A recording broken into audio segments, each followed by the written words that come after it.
আজকে মেসিকে নিয়ে যে ঘটনা ঘটেছে যুবভারতীতে, সেটা দেখে আপনারা অবাক হয়ে থাকতে পারেন, আমি একদম হইনি। কারণ আমাদের রাজ্যে সাধারণ মানুষকে তাদের সাথে স্ক্যাম করা এটা খুব কমন একটা ব্যাপার হয়ে গেছে।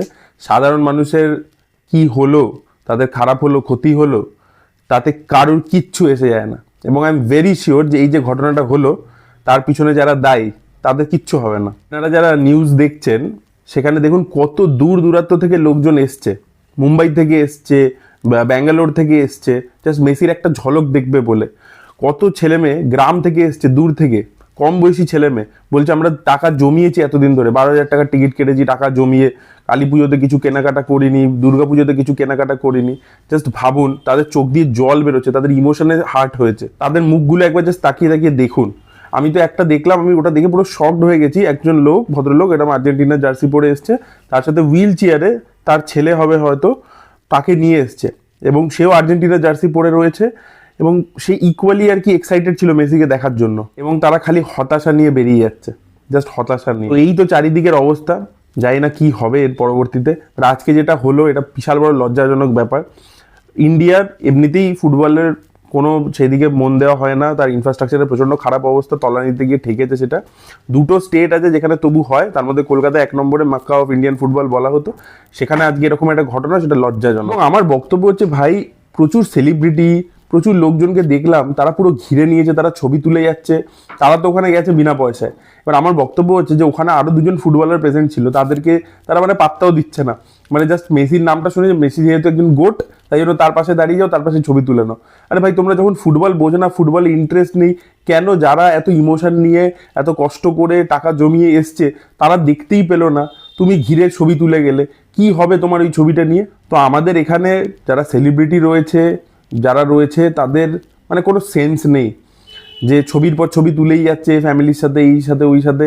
পাবলিকের মানে তারা দেখতে পাচ্ছেন, তারা ওই স্ক্রিনে দেখতে পাচ্ছে। ভাই, স্ক্রিনে দেখার জন্য এত এত দাম দিয়ে টিকিট কেটেছে। আপনি যদি প্রাইসিংয়ের রেঞ্জ দেখেন, তার যে টিকিট প্রাইসিংগুলো দেখেন, সেগুলো অস্বাভাবিক ছিল। মানে কোনো সাধারণ মানুষের পক্ষে, মানে যারা গেছে তারা টাকা জমিয়ে টমিয়ে গেছে তো, বাট মানে ওই টিকিটের দাম জাস্ট ভাবুন। যদি কেউ এমনি ফুটবলার মানে ফুটবল প্রেমী হয় কিন্তু তার অত স্যালারি না থাকে বা কিছু, তার পক্ষে অ্যাফোর্ড করাই পসিবল নয়। অরিত্র দত্ত বণিক আছে না, ও ফেসবুকে একটা খুব ভালো পোস্ট লিখেছে। ও ওখানে বলেছে যে প্রত্যেকটা লোকের যারা টিকিট কেটেছে তাদের ক্রেতা সুরক্ষা আদালতে যাওয়া উচিত, এটার বিরুদ্ধে মামলা করা উচিত, তবেই আর কি যদি কিছু একটা সুরাহা হয়। আর এখন যখন ঘটনাটা ঘটে গেছে, তারপরে আর কি পাবলিক যেভাবে আউটরেজ দেখিয়েছে, তাদেরকে মারা হচ্ছে, করা হচ্ছে, নানান জিনিস। অনেকে আবার দেখছি এটা সাপোর্টে কথা বলছে যে পাবলিক যেটা করছে সেটা ঠিক নয়। ভাই, লোকের টাকা গেছে, ইমোশন গেছে, পুরো দিনটা নষ্ট হয়েছে, তারা রিয়্যাক্ট করবে না? এবং একটা জিনিস আপনি জানেন, একটা এরকম বড় ঘটনা হয়ে গেলে তারপরে সেটাকে নিয়ে সোশ্যাল মিডিয়াতে মিমস বেরোয়।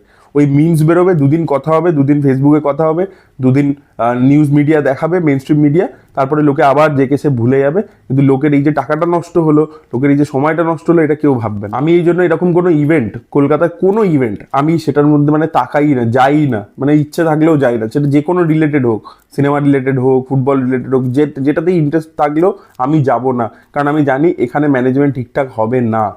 আমাদের রাজ্যে এত বড় বড় স্ক্যাম, এত বড় বড় দুর্নীতি, ঠিক আছে, সেসব সব মানুষ ভুলে গেল। তো এটা তো কিছু ব্যাপারই নয়, এটাও লোকে ভুলে যাবে।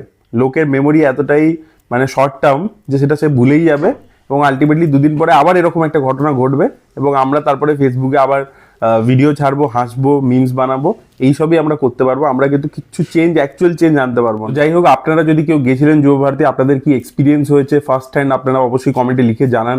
এবং আপনাদের দেখুন, যাদের টাকা নষ্ট হয়েছে, আমাদের কিছু বলার নেই, মানে আমরা তো কিছু করতে পারবো না, বাট এইটুকু সহানুভূতি, এটাই বলার ছিল, আর কিছু বলার নেই।